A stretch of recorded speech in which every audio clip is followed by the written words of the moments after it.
નર અને માદા વચ્ચે પ્રજનનની પ્રક્રિયા પછી શુક્રકોષો માદા પ્રજનન માર્ગમાં મુક્ત થાય. શુક્રકોષોને અંડવાહિની સુધી પહોંચતા 5 થી 6 કલાકનો સમય લાગે. એ ટાઈમે યોનિ માર્ગના સ્નાયુઓનું સંકોચન અને ગર્ભાશયના સ્નાયુઓનું સંકોચન બંને કાર્યો કરે.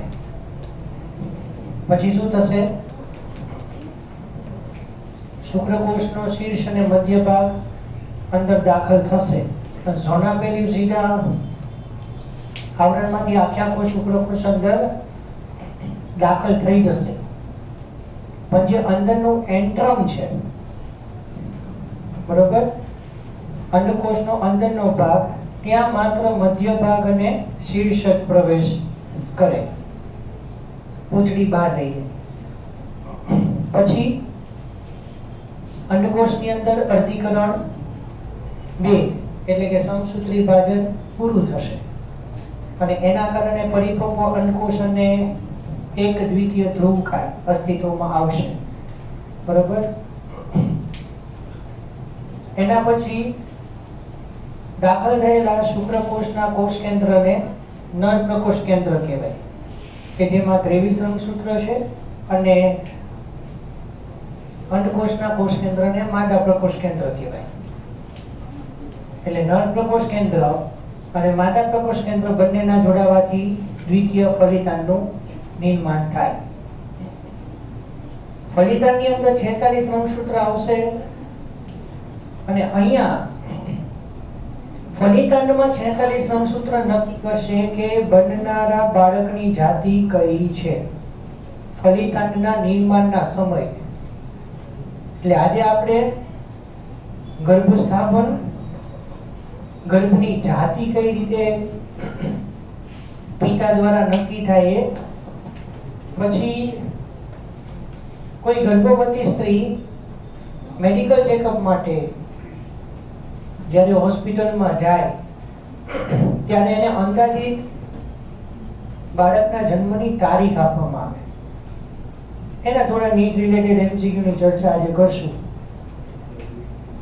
બરોબર. અને પછી જો ટાઈમ રહેશે તો જરાયુ, ગર્ભનાળ, ઉલ્બકોથળી એની રચના કઈ રીતે થાય પછી જોશું.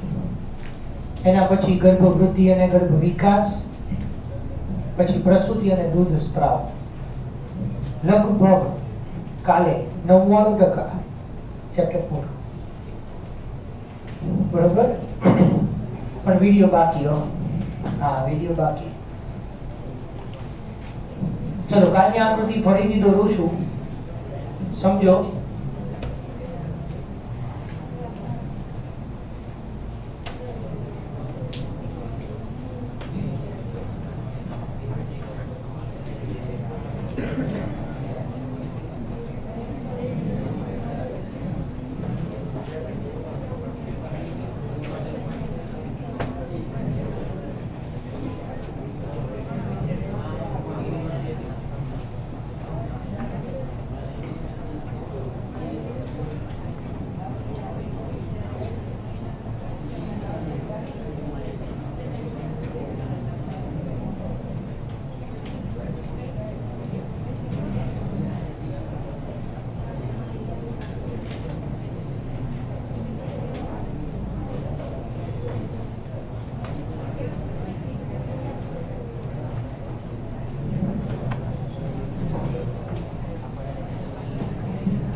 પછી કાલે આપણે આકૃતિ જોઈ લીધી સેમ.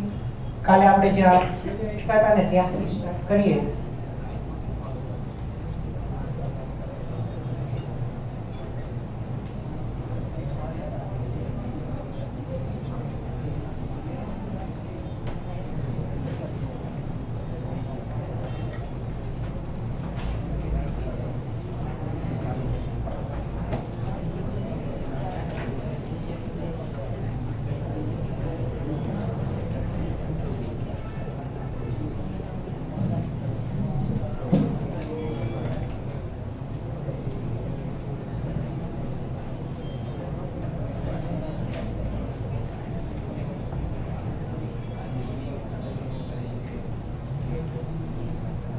બરોબર. જો ફલન અહીંયા થાય, બરાબર, એમ્પ્યુલા ઇસ્થમસના જોડાણ સ્થાને ફલન થયા પછી એકમાંથી બે માંથી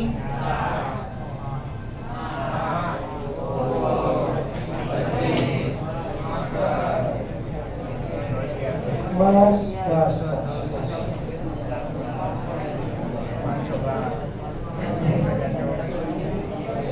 નીલામી કરતા હોય એવું લાગે.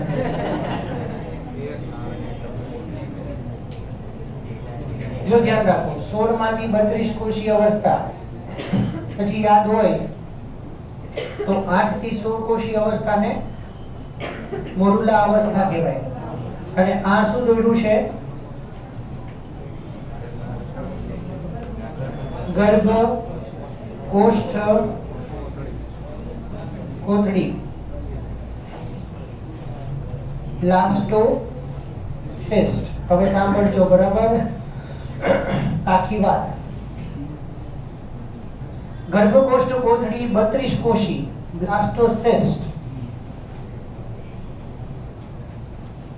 તો 32 કોષી અવસ્થાએ ગર્ભ હવે ગર્ભાશયમાં પહોંચી જશે, બરોબર. ત્યારે ગર્ભકોષ્ઠ કોથળીમાં ફરતે આવેલા કોષોને કહેવાય ગર્ભ પોષક સ્તરના કોષો, એટલે કે ટ્રોફોબ્લાસ્ટ, બરોબર. અને અંદરની બાજુએ છે ગર્ભીય કોષો. અહીંયા સુધી જોયું હતું કાલે. હવે આગળ સાંભળો. ગર્ભકોષ્ઠ કોથળીની અંદર એટલે કે બ્લાસ્ટોસિસ્ટની અંદર ટ્રોફોબ્લાસ્ટ ગર્ભ પોષક સ્તરના કોષો અંદરની તરફ પોષક દ્રવ્યોનો સ્ત્રાવ કરે, જેથી કરીને ગર્ભ પોષણ મેળવે. ગર્ભીય કોષો પોષણ મેળવે. હજી સુધી ગર્ભીય કોષો માતાના રુધિર સાથે સંકળાયા નથી, એટલે એને પોષણની જરૂરિયાત રહેશે. તો આનું નામ ગર્ભ પોષક સ્તરના કોષો એટલા માટે પડ્યું કે ગર્ભીય કોષોને પોષણ આપવાનું કામ કરે, બરોબર. અને હવેનું વાક્ય ધ્યાનથી સાંભળજો, થોડું આપણે નજીક લઉં છું, બરોબર. અને જે આખી વાત બોલું છું એ ધ્યાનથી સાંભળજો, સમજજો. ન સમજે તો કહેજો. જ્યારે ગર્ભકોષ્ઠ કોથળી હવે ગર્ભાશયમાં નજીક આવશે, બરોબર,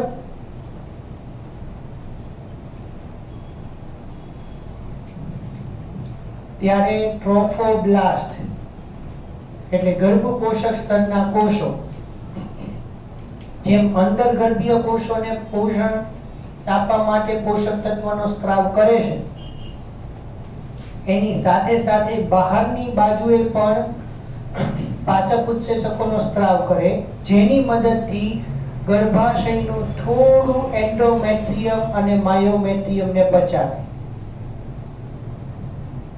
ઓકે. હવે જે ફેરફાર દોરું છું એ જરા ધ્યાનથી જોજો, બરોબર. એટલે હવે આને શું કર્યું? ગર્ભકોષ્ઠ કોથળીએ પાચક ઉત્સેચકોનો સ્ત્રાવ કરી અને થોડું એન્ડોમેટ્રિયમ અને થોડું માયોમેટ્રિયમ પચાવી લીધું. એના કારણે ગર્ભકોષ્ઠ કોથળી હવે થોડી અંદર ઉતરી આવે છે, ગર્ભાશયની અંદર. ક્લિયર? હકીકતમાં આ ઘટના છે ને અહીંયા ઉપરના ભાગમાં થાય, ગર્ભાશયના ઉપરના ભાગમાં. ત્યાં જરાયું હોય, નાળ હોય ને ગર્ભ અહીંયા આમ આવી રીતે લટકતો હોય, બરોબર. અને હવે ગર્ભ એટલે કે ગર્ભકોષ્ઠ કોથળી ગર્ભાશયમાં ઊંડે ઉતરે અને અંદરનું જે એન્ડોમેટ્રિયમ છે એ નવબની ગર્ભને આંશિક રીતે ઘેરી લે. બરોબર? જે ફેરફાર કર્યા એ સમજજો. પહેલી ખબર, ગર્ભપોષક સ્તરના કોષો ગર્ભીય કોષોને પોષણ આપવા માટે જે પોષક તત્વોનો સ્ત્રાવ કરે છે, તો જ્યારે ગર્ભકોષ્ઠ કોથળી ગર્ભાશયમાં પહોંચે ત્યારે એની સાથે સાથે બહારના ભાગે પણ પાચક ઉત્સેચકોનો સ્ત્રાવ કરે અને ઈ પાચક ઉત્સેચકોની મદદથી થોડું એન્ડોમેટ્રિયમ અને માયોમેટ્રિયમ પાચિત થઈ જાય અને ગર્ભાશયમાં અંદર ઊંડે ઉતરી જાય અને જેટલું એન્ડોમેટ્રિયમ તૂટ્યું હતું એ નવેસરથી બને. તો આ ઘટનાને ગર્ભસ્થાપન કહેવાય. તો અહીંયા હેડિંગ આપું છું, ગર્ભકોષ્ઠ કોથળીનું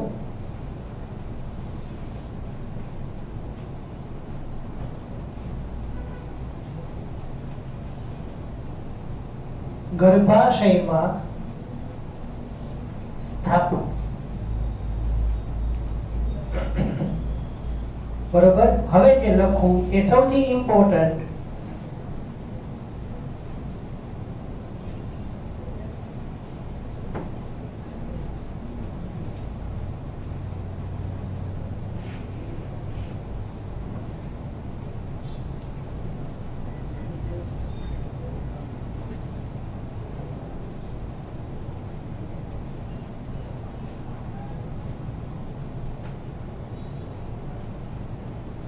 પડી ગઈ ખબર? ફલન થયાના 1 અઠવાડિયા પછી, બહુ સિમ્પલ લોજિક વિચારવા જેવું છે. જો 32 કોષીય અવસ્થા એટલે આપણે 5મા દિવસે તો પહોંચી જ ગયા. બેઝિક જવાબ છે 24 કલાકે 1 વિભાજન. એટલે જે દિવસે ફલન થાય એના પછીના દિવસે 1 કોષમાંથી 2 કોષ, બીજા દિવસે 2 માંથી 4, ત્રીજા દિવસે 4 માંથી 8, ચોથા દિવસે 8 માંથી 16, 5મા દિવસે 32 કોષીય અવસ્થા થઈ. બરોબર? છઠ્ઠા દિવસે એની અંદર છઠ્ઠા થી 7મા દિવસની વચ્ચે ગર્ભનું ગર્ભાશયમાં સ્થાપન થઈ જાય.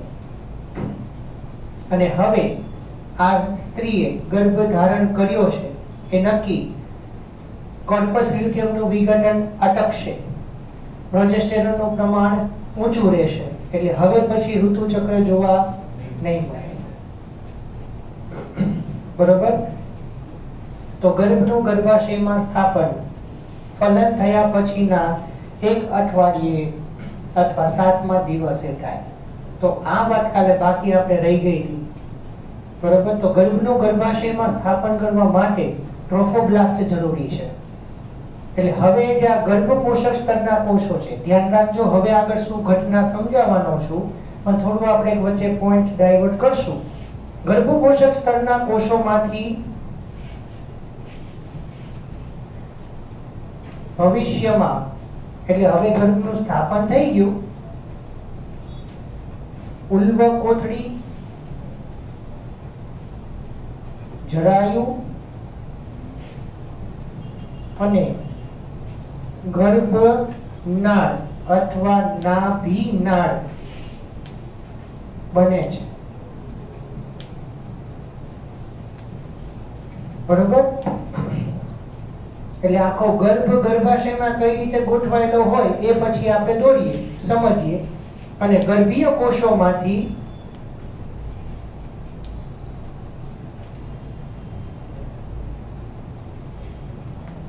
બાળકનું સર્જન થશે.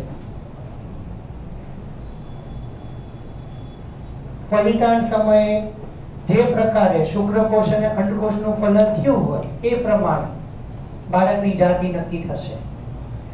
ને આપણને ખ્યાલ છે, બરાબર? એક બહુ સરસ વાત અંદર પેરેગ્રાફ તમને આપ્યો છે, બરાબર, કે પુરુષમાં 50% શુક્રકોષો X પ્રકારના હોય અને 50% શુક્રકોષો Y પ્રકારના હોય. પણ માદા માત્ર એક જ પ્રકારનો અંડકોષ ઉત્પન્ન કરે, એ માત્ર X પ્રકારનો જ હોય. તો જો X પ્રકારનો શુક્રકોષ, ક્લિયર છે ને આટલું? જો X પ્રકારનો શુક્રકોષ અંડકોષનું ફલન કરે તો ઉત્પન્ન થતી સંતતિ માદા હશે. અને Y પ્રકારનો શુક્રકોષ અંડકોષનું ફલન કરશે તો બનનારી સંતતિ નર હશે. એટલે અહીંયા બાળક નર બનશે કે માદા એનો આધાર પિતા પર છે. પણ આપણું ભારતીય સંસ્કૃતિ, ઇન્ડિયન કલ્ચર એવું છે કે જો કોઈ સ્ત્રી બાળકને જન્મ ન આપે, નર બાળક બનાવવા માટે સક્ષમ ન હોય તો મોટે ભાગે એને દોષિત ગણવામાં આવે છે. આવું વાક્ય બેઠું લખેલું છે 5મા ચેપ્ટરમાં છે. આમાં નહીં, 5મા ચેપ્ટરમાં માનવમાં લિંગ નિશ્ચય, પ્રોપર મને પેજ યાદ નથી. આ બસી જી જમણી પર કયું પેજ નંબર છે? 87.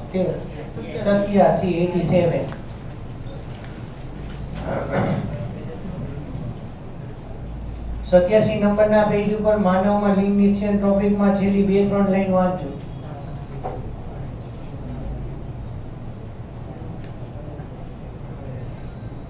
પણ સ્ત્રીના શરીરમાં બાળક નર બનશે કે માદા એનો આધાર માતા પર નથી, પિતા પર છે. બરોબર? એટલે પિતા બાળકની જાતિ નક્કી કરે છે. હા, એમાં માતાનો મેઇન ઇમ્પોર્ટન્ટ ભાગ તો છે. હા, જેમ 10મા ધોરણમાં તમે ઓલા મેન્ડલના વટાણાના પ્રયોગો ભણી ગયા, જેમ કોઈ પણ લક્ષણો આપણે આનુવંશિકતાની વ્યાખ્યા આપી, અત્યારે જેનેટિક્સમાં ડીપમાં નથી જાવ કે આમાં આગળ ટોપિક આપણે ભણવાના નથી. જેમ આપણે એમ કહી કે આનુવંશિકતાની વ્યાખ્યા એવી રીતે આપી કે માતા પિતાના લક્ષણો બાળ પેઢીમાં ઉતરી આવવાની ક્રિયા એને કહેવાય આનુવંશિકતા. બરોબર? એને વારસો સાચવવાની ક્ષમતા એમ કહી. આપણું લિંગ પણ આપણે નર છીએ કે માદા એ પણ આપણા માતા પિતાએ નક્કી કરેલું છે. પણ એ બહુ ડીપ લેવલે વિચારશો તો જ આઈડિયા આવશે. બરોબર?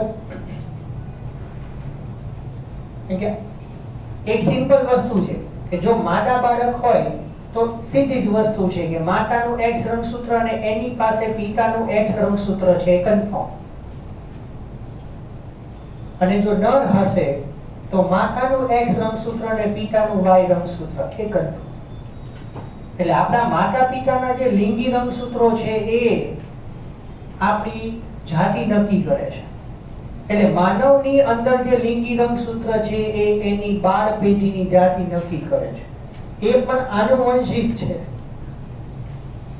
લિંગ પણ આનુવંશિક છે, લક્ષણો જેમ આનુવંશિક છે એમ. બહુ ડીપમાં તમને કહું છું, જો સમજાય તો સમજવાની ટ્રાય કરજો.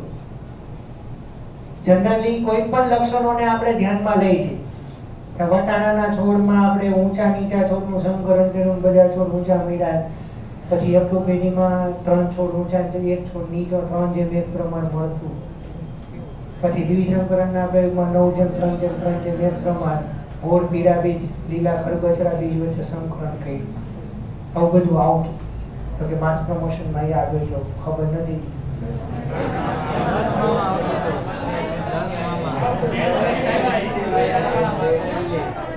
પણ વર્ષો વીતી ગયા.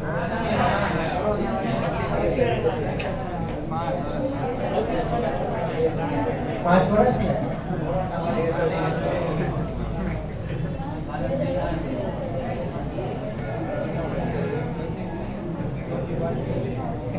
આવું આવતું કે નહીં? સારું યાદ છે એટલે બહુ સારું કહેવાય. પણ જીનેટિક્સમાં આપણે ડીપમાં અત્યારે નથી જવું, એ પછી તમે ભણશો.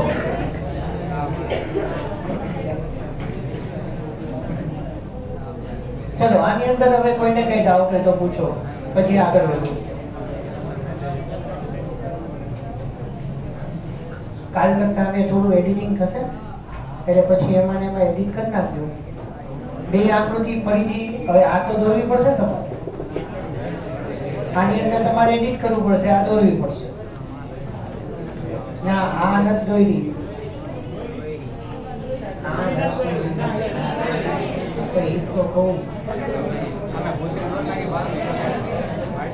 ચલો વધુ ને આગળ.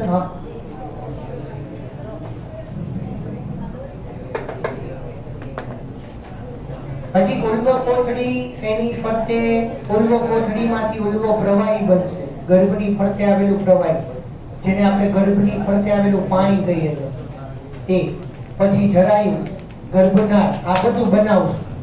બરાબર? ધીમે ધીમે આગળ હજી ગર્ભવૃદ્ધિ અને ગર્ભ વિકાસ એક ટોપિક ડિસ્કસ કરવો છે, પછી આપણે આગળ વધીએ એમાં કઈ રીતે ગર્ભનાળ ને બધું બને. ચલો, અહીંયા સુધી કોઈને કઈ પ્રશ્ન હોય તો પ્લીઝ.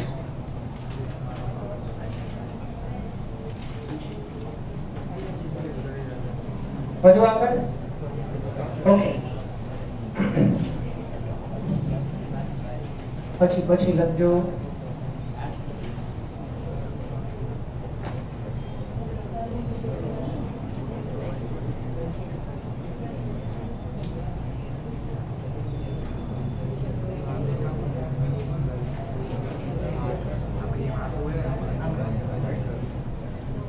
ગર્ભાવધિકાળ.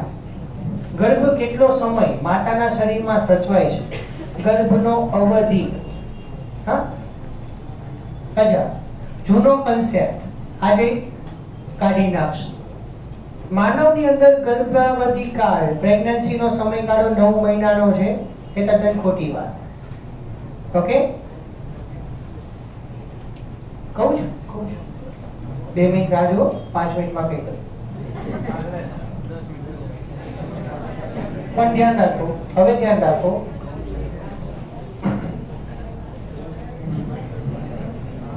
માનવમાં ગર્ભાવધિ કાળ પણ 2 વસ્તુ છે, આમાં સરખી જ છે પણ શબ્દ જુદા જુદા છે. ધ્યાનથી જોજો.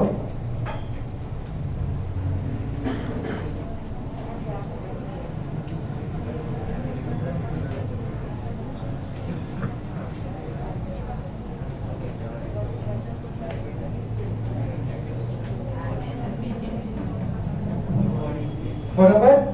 કારણ કે ગર્ભનું ગર્ભાશયમાં સ્થાપન થઈ જાય છે, એટલે હવે ઋતુચક્ર જોવા નથી મળતું. એટલે છેલ્લા ઋતુચક્રના પહેલા દિવસથી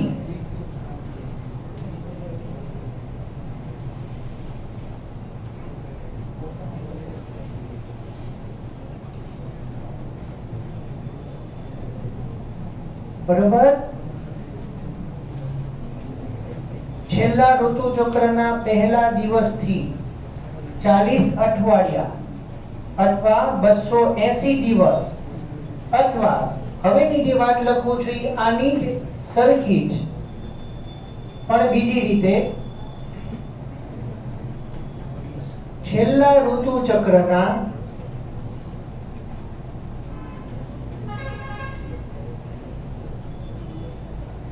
અંડપતનના દિવસથી, બરોબર,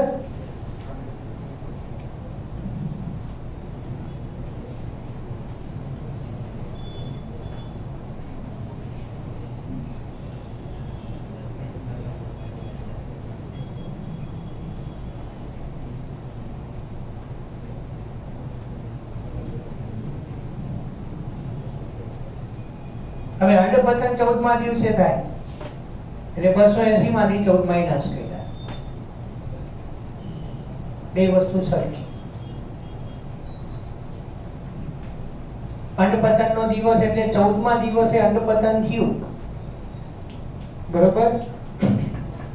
અંડપતનથી 266, અંડપતનથી 266 અને છેલ્લા ઋતુચક્રનો પહેલો દિવસ ત્યાંથી 280, 2 સરખી જ વાત થઈ.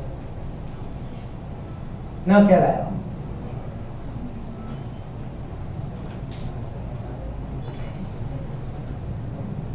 કોઈ સ્ત્રી ગર્ભવતી હોય, આપણે આની હવે એસ્ટિમેટેડ ડિલિવરી ડેટ નક્કી કરવાની થાય. એમસીક્યુ નીટમાં પૂછાણો છે, ગુજકેટમાં પણ પૂછાણો છે, બરોબર? પહેલા 2 વસ્તુ ખબર પડી તો પછી એસ્ટિમેટેડ છેલ્લા ઋતુચક્રની તારીખ આપણે આપીએ. એક્ઝામ્પલ તરીકે, જ્યારે કોઈ સ્ત્રી ગર્ભવતી હોય ત્યારે એ મેડિકલ ચેકઅપ માટે હોસ્પિટલ જાય ત્યારે એની હિસ્ટ્રી લેવામાં આવે, બરોબર? એની ઉંમર, એ શું અત્યારે કાર્ય કરે છે, એના પતિની માહિતી, અને ખાસ આ હિસ્ટ્રી એટલા માટે લેવાની છે કે ઇરિથ્રોબ્લાસ્ટોસિસ ગર્ભની શક્યતા તો નથી ને, એ ચેક કરવા માટે.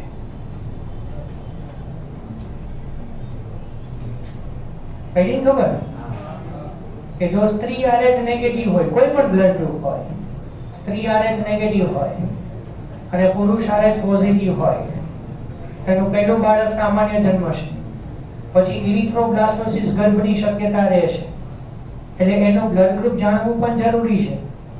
હા, જીનેટિક્સ ની અંદર તમે ભણશો 5મા ચેપ્ટરમાં.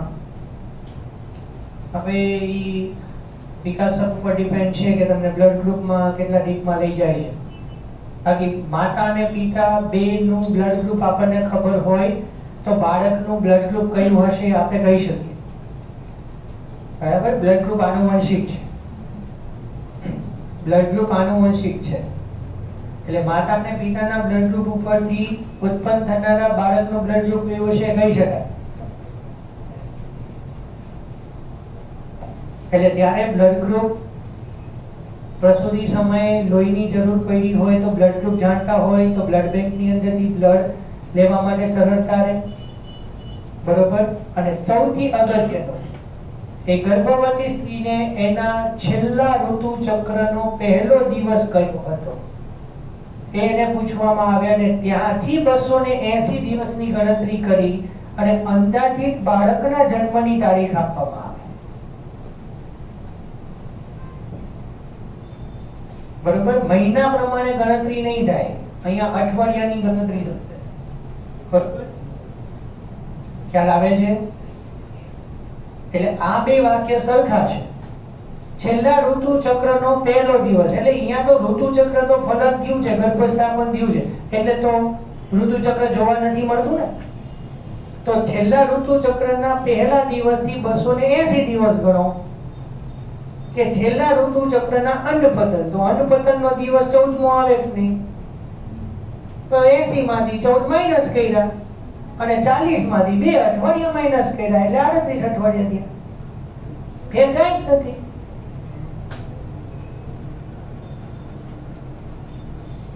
પણ અન્નપતનનો દિવસ જાણવા કરતા બરોબર, છેલ્લા ઋતુ ચક્રનો પહેલો દિવસ મોસ્ટલી પૂછવામાં આવે છે. બરોબર, ચલો એક ઉદાહરણ આપો, મને ગણીને કહેજો. આપણે અહીંયા લાઈવ ગણશું. બરોબર, એક ઉદાહરણ જોઈએ.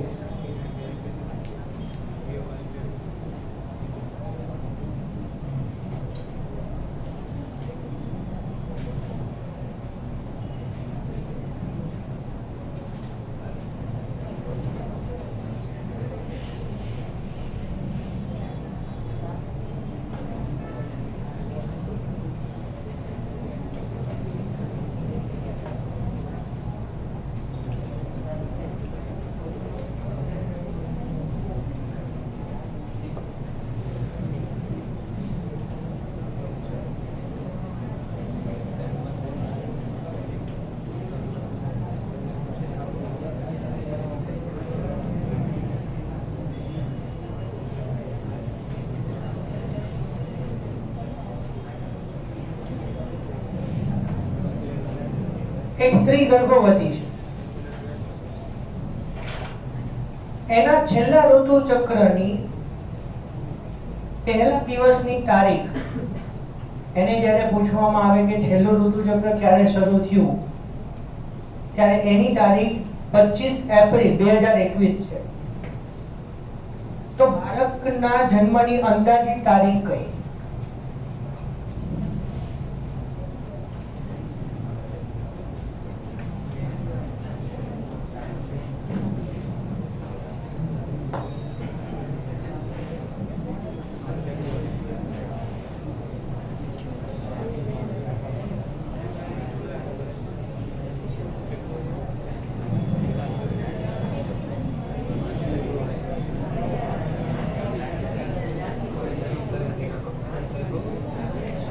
જાન્યુઆરી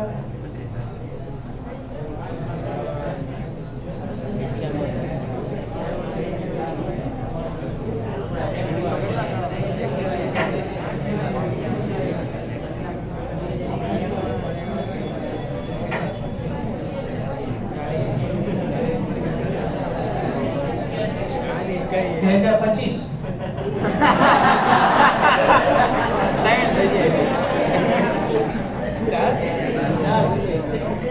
ઉપર હેડિંગ આપજો માનવમાં ગર્ભાવધિ કાળ લખો ત્યારે એટલે તમને ખ્યાલ બીજા શેમાં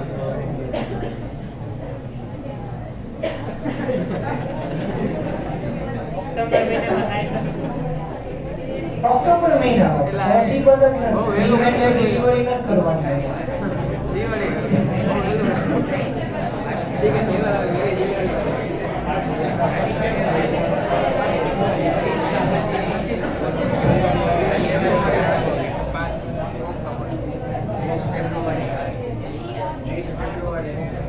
ફેબ્રુઆરી 22 ગણીએ. અચ્છા એક મિનિટ આપણે ગણીએ અહીંયા લાઈવ. ઓકે એક મિનિટ આપણે ગણીએ 280 દિવસ ગણવા છે. છેલ્લા ઋતુ ચક્રનો પહેલો દિવસ. હવે મારો પહેલો પ્રશ્ન એ છે કે આ 25 તારીખ ગણવાની કે નહીં?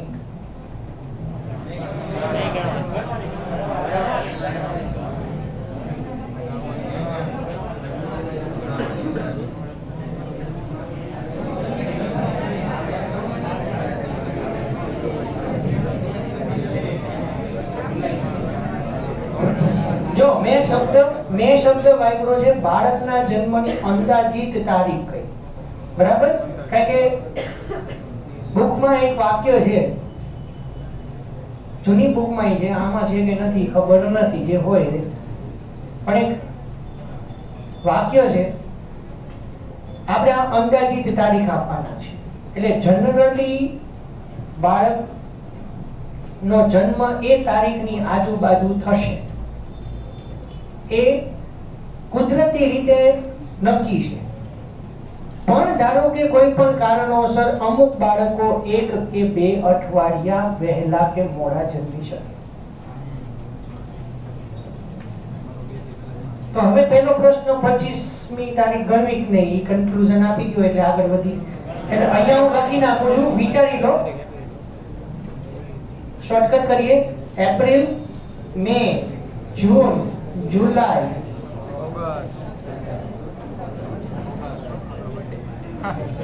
दिसंबर, जान्युआरी, जान्युआरी का क्या? जान्युआरी का मुको फेब्रुआरी मुको लोग सो होलसेल નો મહિના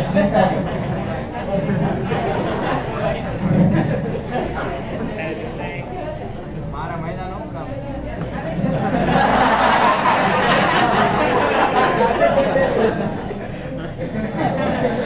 આ સ્ત્રીના બાળકના મહિનાની વાત. અચ્છા તો 25મી એપ્રિલ ગણવાની કે નહીં? શું ગણવાની? ફાઇનલ છેલ્લા કે છે ગણવાની?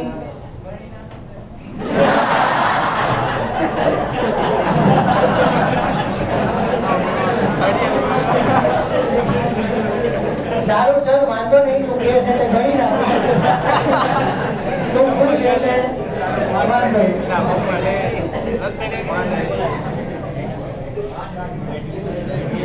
આમાં માન નો રાખવાનો હોય, સાંભળો માન રાખ.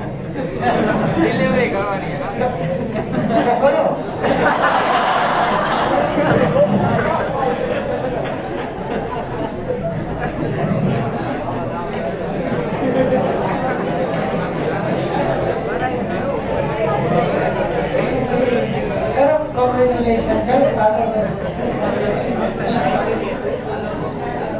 હજી લખવાનું છો 25મી તારીખ, જે તારીખ ઋતુ ચક્રની છેલ્લા દિવસની પહેલા દિવસની આપી છે ગણવાની છે.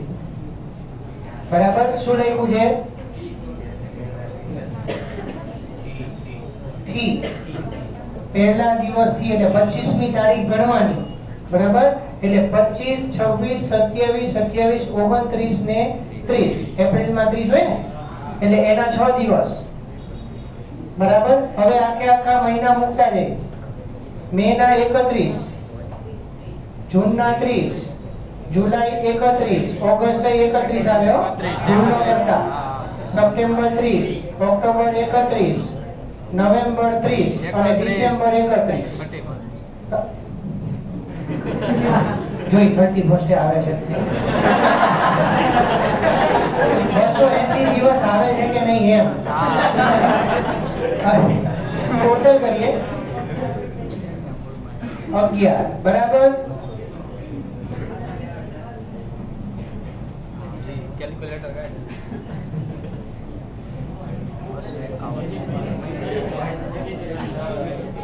251 થયું.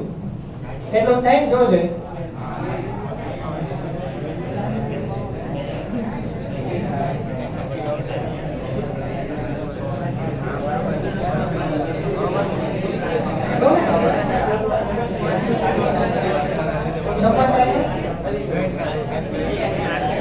એકાવન કન્ફર્મ ને.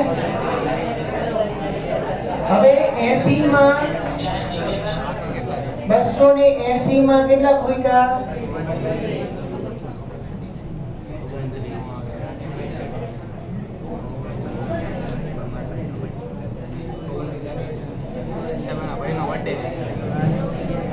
ઓકે પડી ખબર. 31 ડિસેમ્બરે 251 દિવસ થયા. 31 ડિસેમ્બરે 251 દિવસ થયા. એટલે 280 ની અંદર 29 દિવસ ખૂટે. બરોબર. એટલે 29 જાન્યુઆરી 2022 અંત્યાદિક જન્મનો ની તારીખ થઈ. ખ્યાલ આવશે? બરાબર. હવે તારીખ કોઈ પણ તમને ફેરવે, બરાબર, ખાસ ધ્યાન રાખજો કે ફેબ્રુઆરી ની અંદર 28 દિવસ ગણવાના. બરાબર. એટલે એમાં તારીખ તમે જેટલી તારીખ નજીક વિચારતા હશો ને બધી ઓપ્શનમાં આવશે. ઘણી વખત તારીખ બહુ જ નજીક એવી ઓપ્શનમાં ગોઠવેલી હોય કે એક દિવસના આગળ પાછળના કારણે આપણો જવાબ ક્યારે ખોટોય પડી શકે. એટલે મેં તમને પહેલા જ પૂછ્યું કે આ 25મી એપ્રિલ ગણવાની કે નહીં. બરાબર. એટલે છેલ્લા ઋતુચક્રનો પહેલો દિવસ થી આપણે 280 ગણાય છે. 25મી તારીખ આપણે ગણવાની. ઘણા શું કરે છે 25 તારીખ નો કરે. એટલે 30 જાન્યુઆરી જવાબ આપ્યો હોય અંદર ઓપ્શનમાં. પાછો 30 જાન્યુઆરી 2022 આપ્યો. તમે ગણો ને એટલે 30 જાન્યુઆરી જાય. પડે ખબર?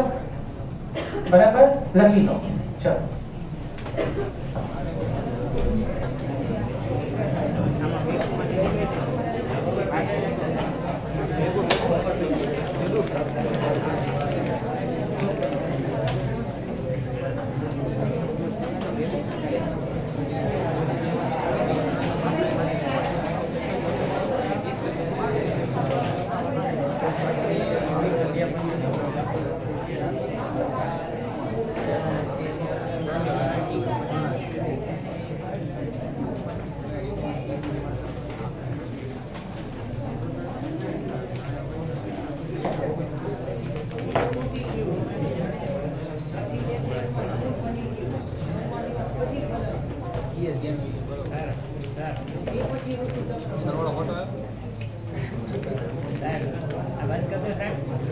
ચાલુ રાખો. વિડિયો વધારે લાગે ને વધારે શોર્ટ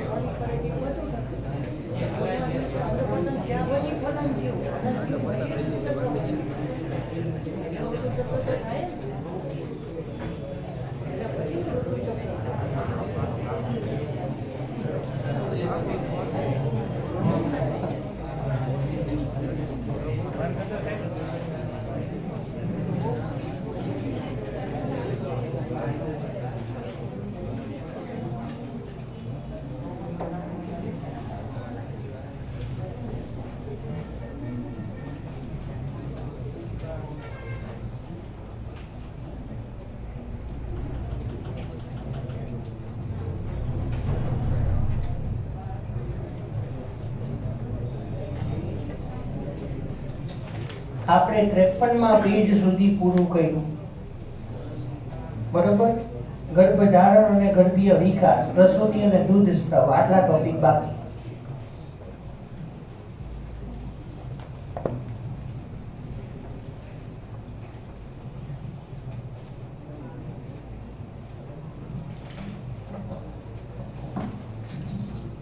કાલે ચેપ્ટર ફાઇનલી પતી જશે. Okay,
Hello, Viram here, Devyanagar.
પૂર્વકોથી જરાયું ગર્ભના ગર્ભ વિકાસ કઈ રીતે થાય એની બધી વાત કરશું.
લખાઈ ગયું પૂરું?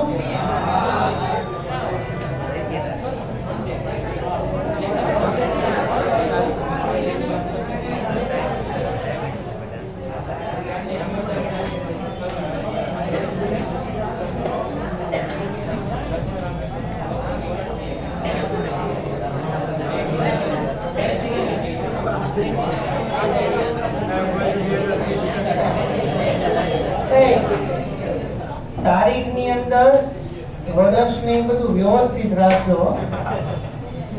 હા, તારીખ આવશે દરેક વર્ષમાં ઈ જ તારીખ આવે. હે 2000